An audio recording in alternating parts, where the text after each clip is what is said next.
Imagine this, a faith born in the sands of Arabia, among scattered tribes and merchants, is now followed by nearly 2 billion people worldwide. How did a message that began with one man in one cave transform into one of the most powerful global religions of all time? Religions rise and fall throughout history. The gods of Egypt are forgotten. The Olympians of Greece are mythology. Even mighty empires that tied themselves to faith collapsed.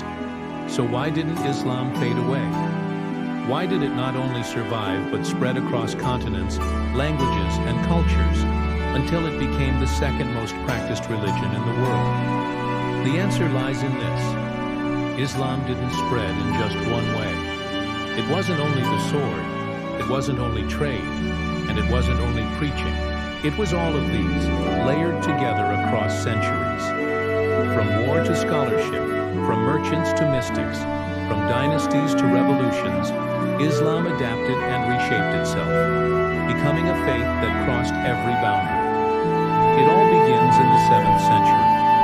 Muhammad, a merchant in Mecca, withdraws to the cave of Hira, where he receives revelations from the angel Gabriel. These messages emphasize the oneness of God, justice, and moral reform. At first, Muhammad's followers are few, just family and close friends, but soon he gains loyal companions known as the Sahaba. The Quraysh, Mecca's ruling elite, see this new movement as a threat to their traditions and power. Conflict erupts, leading to years of struggle. By the time Muhammad dies in 632, much of Arabia has embraced Islam. This is not just a local religious reform anymore. It is a movement with political and social power. And here's the key. Muhammad's message wasn't confined to a single tribe or culture. It was universal, meant for all humanity. That universalism gave Islam the potential to leap across borders. After Muhammad's death, leadership passed to the caliphs.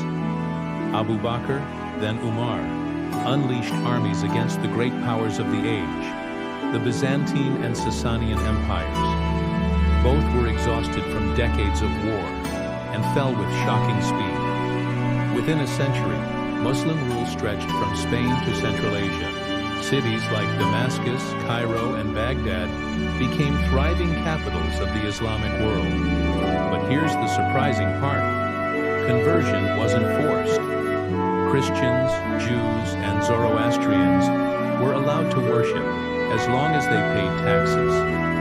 Islam spread gradually, not by compulsion, but by opportunity. Adopting Islam often opened doors to trade, power, and social status. And over time, more and more people across the Middle East, North Africa, and Persia embraced the faith, not out of fear, but because it made sense in their world. But Islam's story is not a straight line. Internal struggles tore at the young community.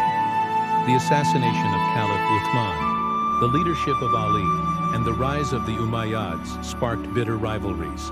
Out of these conflicts, the great Sunni-Shia split was born, dividing the Muslim world into two enduring branches. Despite division, the Abbasids rose to power in 750 and built Baghdad, a city that would become the jewel of the Islamic Golden Age. Under their rule, Islam became more than religion. It became civilization. Scholars advanced mathematics, medicine, astronomy, and philosophy. Trade routes carried not just goods but ideas, connecting Baghdad to China, India, and Europe. This was Islam's intellectual explosion, the period when it didn't just conquer lands, it conquered minds. Not all expansion came through armies. Traders and mystics played a massive role. Muslim merchants crossed the Sahara into Africa, carrying Islam along with salt and gold. In cities like Timbuktu and Gao, Islam blended with local traditions, shaping unique African Muslim cultures. Across the Indian Ocean, merchants settled on the East African coast, bringing Islam to Zanzibar and Kenya. Sailors carried the faith to India, Malaysia, and Indonesia. In Southeast Asia, rulers converted, creating powerful Islamic sultanates like Malacca and Daman. Meanwhile, Sufi mystics emphasized spirituality, compassion, and personal devotion. Their teachings resonated with people across Africa and Asia, often more than scholars or rulers could. In many places, Sufis were the face of Islam, gentle, inclusive, and deeply human. By the 1300s and 1400s, mighty Islamic empires rose. The Ottomans in Turkey, the Safavids in Persia, and the Mughals in India. Each spread Islam further, whether through conquest, administration, or culture. The Ottomans took Constantinople in 1453, turning it into Istanbul, the heart of a vast empire. The Safavids made Shi'ism dominant in Iran. The Mughals built stunning monuments like the Taj Mahal while ruling a diverse, largely Hindu population. But Islam was not invincible. In Spain, Christian kingdoms pushed Muslims out, culminating in 1492 with the fall of Granada. Later, European colonialism crushed many Muslim powers. Yet even in the face of colonization, Islam became a rallying force for resistance. In Algeria, Sudan, and India, it inspired revolts against European domination. By the 20th century, Islam's map changed again. The Ottoman Caliphate fell. New Muslim-majority nations like Indonesia, Pakistan, and Bangladesh emerged. Migration carried Muslims into Europe and America. Today, Islam isn't just tied to ancient empires. It's part of the global fabric, found in every corner of the world.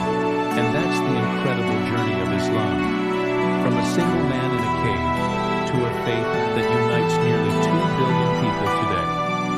It spread through conquest, trade, scholarship, and devotion, each layer adding to its resilience. If you found this story eye-opening, make sure you hit that subscribe button and turn on notifications. I've got another video coming that dives into how the Crusades changed both Europe and the Islamic world forever. You don't want to miss it. And now, I want to hear from you. Do you think Islam's global success was more due to military power, trade, or spiritual appeal? Drop your thoughts in the comments. I'll be reading every single one.